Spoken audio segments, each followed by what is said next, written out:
अस्सलामुअलैकुम। आज हम आपको एक ऐसे बादशाह की कहानी सुनाएंगे जो अपनी ही बीवियों का कत्ल करता था। तो चलिए जानते हैं।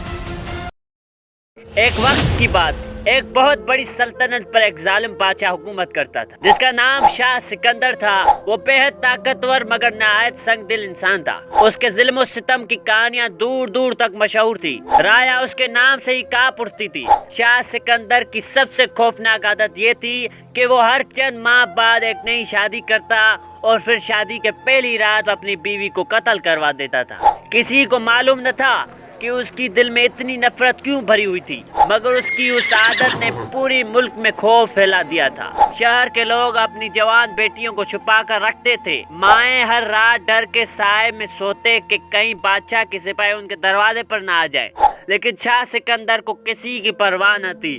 उसके नजदीक ताकत ही सब कुछ थी। एक दिन शाह सिकंदर ने अपने वजीर आजम फरीद खान को हुक्म दिया, मुझे ऐसी औरत चाहिए जो सिर्फ खूबसूरत ना हो बल्कि अकल और किरदार में भी सबसे मुनफरद हो। फरीद खान ने पूरी मुल्क में तलाश शुरू करवाई। आखिरकार एक छोटे से गांव में एक गरीब मगर इज्जतदार शख्स अब्दुल रहमान की बेटी के बारे में खबर मिली। उस लड़की का नाम नूर बानो था। नूर बानो अपनी खूबसूरती के साथ साथ गैर मामूली ज़हानत के लिए मशहूर थी। उसकी आवाज़ में नरमी और बातों में हिकमत थी। जब शाही सिपाही उसके घर पहुंचे तो अब्दुल रहमान खौफ से लर्ज उठा। वो जानता था कि माल में जाने वाली कोई लड़की वापस जिंदा नहीं आती। मगर नूर बानो ने अपने वालिद का हाथ पकड़कर कहा, अब्बा जान, अगर अल्लाह ने चाहा मैं इस जालिम बादशाह के दिल को बदल दूंगी।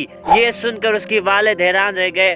नूर बानो को शाही महल में ले जाया गया। जब शाह सिकंदर ने उसे देखा तो वो उसके हुस्न और एतमाद से मुतासर हुए बगैर ना रह सके। शादी के रात नूर बानो ने बादशाह से कहा, बादशाह सलामत, क्या मैं आपको एक अजीब दास्तान सुना सकती हूँ? बादशाह ने इजाजत दे दी। नूर बानो ने एक ऐसी कहानी शुरू की जिसमें एक जालिम हुक्मरान के अंजाम का जिक्र था। उसकी बातों में ऐसा असर था कि बादशाह पूरी रात खामोशी से सुनता रहा। जब सुबह होने लगी तो नूर बानो ने कहा, बाकी किस्सा कल सुनाऊंगी। बादशाह पहली बार किसी बीवी को कत्ल करना भूल गया क्योंकि वो कहानी का अगला हिस्सा सुनना चाहता था। ये सिलसिला कई रातों तक चलता रहा। हर रात नूर बानो से नई हिकायत सुनाती जिनमें सब्र, मोहब्बत, इंसाफ और रहम का सबक होता। आस्ता आस्ता शाह सिकंदर के दिल में नरमी पैदा होने लगी। एक रात नूर बानो ने हज़रत सुलेमान अलैहिस्सलाम के अदल और इंसाफ का जिक्र किया।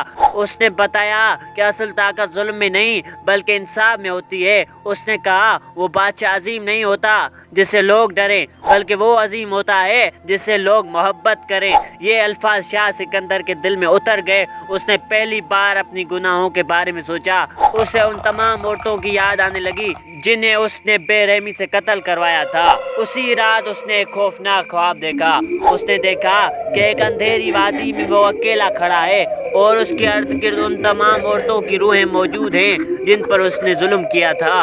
वो सब उससे इंसाफ मांग रही थी। खौफ से उसकी आंखें खुल गई। उसने माथे पर पसीना था। नूर बानो ने उससे कहा, अल्लाह हर इंसान को एक दिन उसके अमाल का हिसाब जरूर दिखाता है।